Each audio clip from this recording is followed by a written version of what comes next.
Good morning, everybody. It is Sunday, March 22nd. What a weird week we've had. It is so strange and crazy. But, what I'm experiencing and what you're experiencing, there's some really scary, crazy, weird times. But I really have been thinking about the silver lining, the good things that are coming to this. And I just wanted to do a little bit of a Sunday school lesson. I'll talk about that in a second. But before I get started, I wanted to just just remind everybody the importance of this social distancing that we're doing right now. Support this, participate in it to the best of your ability. If you can work at home, do so. If you can't, be careful.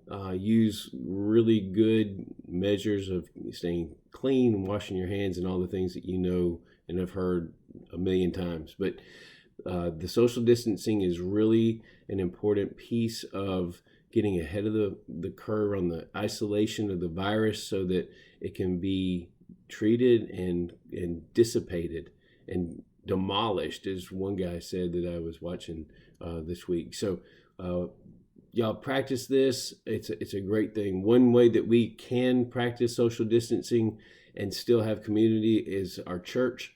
We are pray for our leaders, for Brother Barry and for Chris and Nathan, Amy, as they really try to get creative, like drive-in church tonight at 5:30.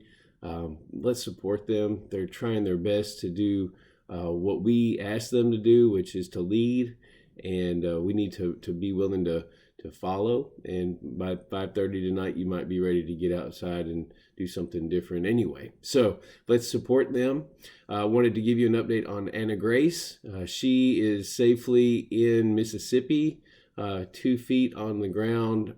She is with her mother, who is slightly happy, and they're in a safe place where she's going to isolate for 7 days out of town, at least 7 days. We'll see how everything goes. So far, she has been healthy the whole way through. It'd be a shame for her to catch something on the way home, but that's kind of what we're dealing with now in these wacky times. So you can imagine that there's going to be a lot of words and tears and just pray for her just as she gets back to the reality of the United States. And I asked Chris Webb to do some sessions with her, just some emotional healing and wellness, and more so than just the physical side. So we're excited to have her home, and we are so proud of her and what she did for the last 8 months. The plan for Sunday school, I'm going to do a quick video on Sunday mornings, and just I don't know, a couple people watched the last one I did Tuesday morning, so I'm just going to throw this out here. If you get a chance to, if you have nothing better to do, then turn it on. That'd be fine with me, but just wanted to do something. And I'm not going to do a lot. I just I want you guys to keep playing at home with the Bible study. But what we plan to do is to go back and really go through this whole thing that Ron Blue wrote on the financial stuff. But it's really important. And today I thought I would just break down and just go over one idea out of the Masterwork Bible study. I'm not going to do the whole thing. We'll do that later. But I do want to turn your attention to a couple things. If you have your Bible, that would be really great, because there's a verse in James 3:16-17. And what it says is, for where you have envy and selfish ambition, there you find disorder of every evil practice. But the wisdom that comes from heaven is first of all pure, then peace-loving, considerate, submissive, full of mercy and good fruit, impartial and sincere. And you're like, when I read that, I'm like, what does this have to do about with finances or money? But if you'll turn to page 29 in our book here, in the guide, the title of key number 3 is the pie, and the main title is live. So before I get into, I'm just going to review a little bit. He asked us last in the last section to look over the 5 wise 5 keys of wisdom, questions that you need to ask yourself when you're thinking about your finances. Do we spend less than we make? Have we avoided debt? Have we saved money along the way? Do we give generously? And have we had financial goals that have guided our decisions? Those are 5 questions to ask yourself. I talked a little bit about Tuesday. Now, then he goes into there's 4 things that we do with money.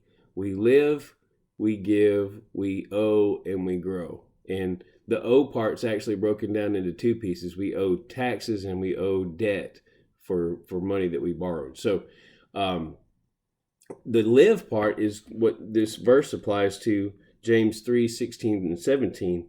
And the little question at the bottom of the page says, how does each of these aspects of God's wisdom help you manage the circular use of money? Which I just thought, well, that's pretty interesting. When I look at pure, peace-loving, gentle, and compliant, I'm like, pure? What is that? What's that all about? But, the pure part is, how do I use the money, the resources that God's given me? Is it for good or is it for evil? And Lord knows that we can use money evilly in evil ways.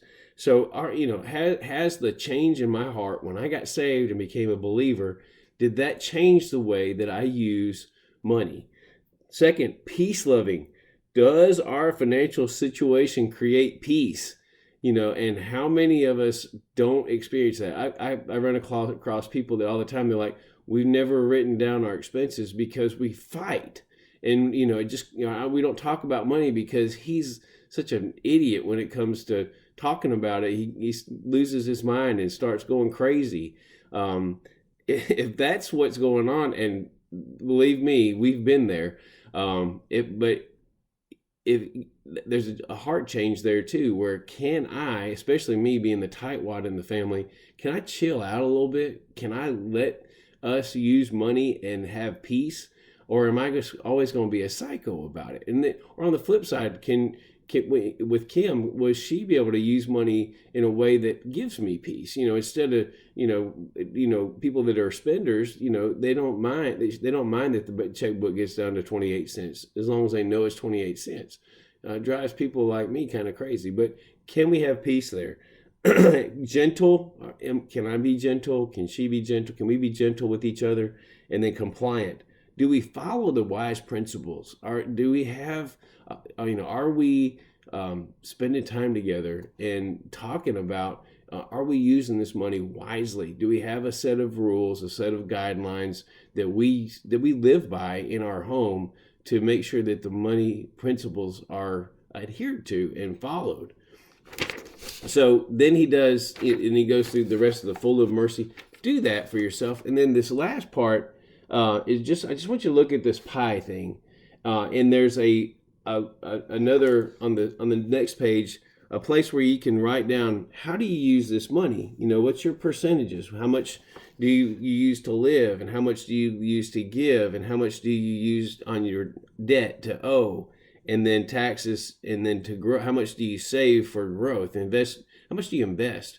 So the reason I thought it was important to talk about this today was, you may have some time in the next week or so to actually sit down with a sharp pencil and think about these things and write down the way that you plan to spend the money that you earn or that you get every 2 weeks, every pay period. How do you do it? And if the big excuse is, I just don't have time to do that. Well, guess what? You may have some time. So I hope to see you guys tonight at 5:30 at the drive-in church, and I hope that you have an awesome week with your family, playing board games and doing things that we just don't ever have time to do. Let's look at the blessing of this social distancing and the importance of it so that we can get on the other side of this and get back to normal. Love you guys. I've been praying for you.